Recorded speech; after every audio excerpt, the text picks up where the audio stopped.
ఇవాళ ఇదే హాల్లో చాలాసార్లు ఇదే అంశం గురించి మాట్లాడాల్సి వస్తున్నది. చాలా బాధాకరమైనటువంటి విషయం ఏంటంటే, కేంద్రంలోకి మతమే పాలకులుగా మారి రాజ్యంగా అవతరించిన తర్వాత ఆ రాజ్యము అండ చూసుకొని ఇవాళ రెచ్చిపోతున్నటువంటి వాళ్ళ సంఖ్య క్రమంగా పెరుగుతున్నది. ఆ క్రమంగా పెరుగుతున్నటువంటి దానిలో భాగంగా వాళ్ళు చాలా టార్గెటెడ్గా ఉన్నారు. వాళ్ళ టార్గెటు దళితులు, వాళ్ళ టార్గెటు అంబేద్కరిస్టులు, వాళ్ళ టార్గెట్ ముస్లింలు, వాళ్ళ టార్గెట్ క్రిస్టియన్లు. ఇక్కడే మన దళిత బహుజన ఫ్రంట్ శంకరన్న ఉన్నాడు, కుల వివక్షత వ్యతిరేక పోరాట సంఘము ప్రధాన కార్యదర్శి స్కైలాబ్ అన్న ఉన్నారు. ఇవాళ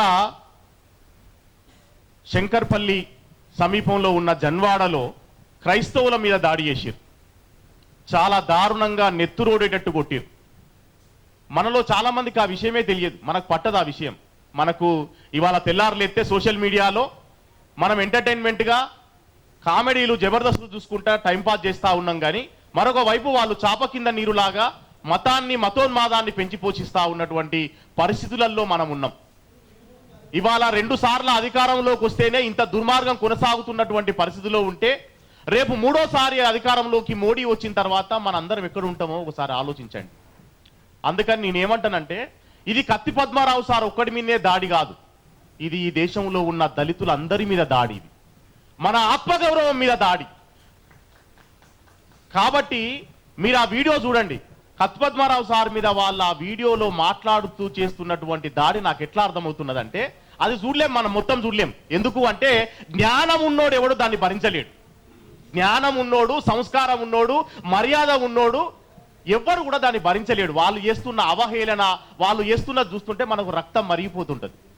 అంటే వాళ్ళు ఏం చెప్పదలుచుకున్నారు, ఏం చేయదలుచుకున్నారు అంటే, చరిత్రని వక్రీకరించే ప్రయత్నం చేస్తూ ఉన్నారు. చాలా జాగ్రత్తగా చరిత్రని వక్రీకరించే ప్రయత్నం చేస్తూ ఉన్నారు. ఏమంటున్నారు, భారత రాజ్యాంగం బాబాసాహెబ్ అంబేద్కర్ ఒక్కడే రాయలేదు అంటున్నారు. వాళ్ళు 250 మంది రాసినట్లు అంటున్నారు.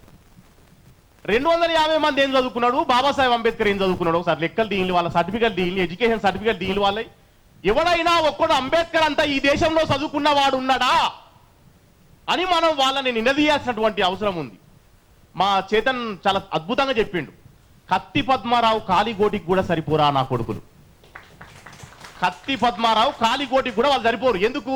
వాళ్లకు జ్ఞానము లేదు, వాళ్లకు చరిత్ర తెలియదు. వాళ్ళు కేవలం ఈర్ష్య, అసూయ, ద్వేషము, అవహేళన, అవమానము ఈ విలువలతో బతుకుతున్నారు. ఎప్పుడు మనల్ని గిచ్చి కయ్యాలు పెట్టుకొని మనల్ని అవహేళన చేసి వాళ్ళు సంతోషపడే రాక్షసానందం వాళ్ళది. కానీ కత్తి పద్మారావు సార్ ఏం చేసిండు, ఈ దేశంలో బాబాసాహెబ్ అంబేద్కర్ ఐడియాలజీని గడప గడపకు చేర్చడానికి గడిచిన 50 ఏళ్లుగా నిరంతరం కృషి చేస్తున్నటువంటి మహానుభావుడు కత్తి పద్మారావు అనేటటువంటి విషయాన్ని మనం గుర్తుంచుకోవాలి.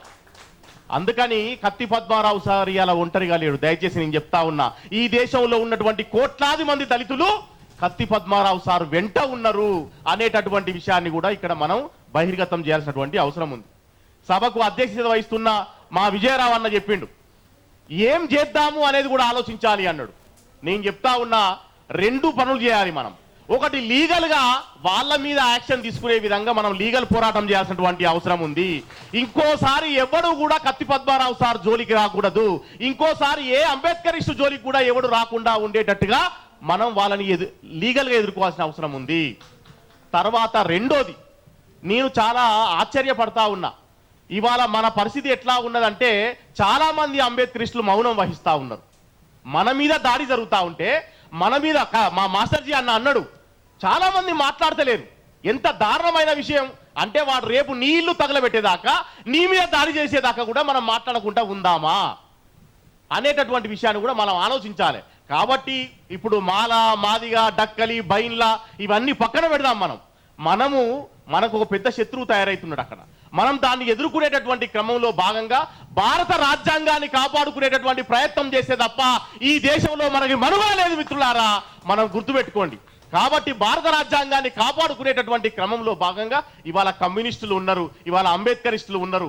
వీళ్ళందరినీ కూడా కలుపుకొని మనం ఒక ప్రజాస్వామ్యయుతమైనటువంటి పోరాటాన్ని కొనసాగించాల్సినటువంటి అవసరం ఉంది తప్ప మనం మౌనంగా ఉంటే మరింత మంది మీద దాడి జరుగుతాయి, మరింత మంది మీద కేసులు పెడతారు. ప్రొఫెసర్ కంచాయిలయ్య గారి మీద పెట్టిళ్ళు.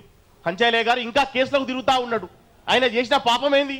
కంచాయిలయ్య గారు ఒక మేధావిగా, ఒక యూనివర్సిటీ ప్రొఫెసర్గా ఆయన పుస్తకాలు రాస్తా ఉన్నాడు, చరిత్రని రీకన్స్ట్రక్ట్ చేస్తా ఉన్నటువంటి పరిస్థితి ఉన్నది. ఈ దేశంలో బతుకొచ్చినటువంటి ఆర్యులకి, ఈ దేశ మూలవాసులకి జరుగుతున్నటువంటి యుద్ధమే భారతదేశ చరిత్ర అని మహాత్మా జ్యోతిరావు పూలే గులాంగిరి పుస్తకంలో ఎట్లయితే చెప్పిండో, అట్లా ఈ జరుగుతున్నటువంటి భావజాలాల మధ్య జరుగుతున్న యుద్ధంలో ఇట్లాంటి కుక్కలు చాలా వస్తాయి. ఆ కుక్కల గురించి మనం పట్టించుకోవాల్సినటువంటి అవసరం లేదు. కానీ వాళ్ళు మన ఇష్టమైనటువంటి వాళ్ళు లేదా మన విముక్తి కోసం పనిచేసినటువంటి వాళ్ళ మీద దాడి చేస్తున్నప్పుడు మనం నిశ్చేష్లై చూడడం అనేది మరిన్ని దాడులకి కారణమవుతాయి అనేటటువంటి విషయాన్ని దృష్టిలో పెట్టుకొని కత్తి పద్మారావు సార్ గురించి మరొకసారి చెప్తా ఉన్నా, ఆయన ఒంటరిగా లేడు. ఆయన వెనుక ఈ దేశంలో ఉన్న కోట్లాది మంది దరిద్రం ఉన్న అనేటువంటి విషయాన్ని తెలియజేస్తూ ముగిస్తా ఉన్నా. థ్యాంక్ యూ అని అంటారు. జై భీమ్ ఫ్రెండ్స్.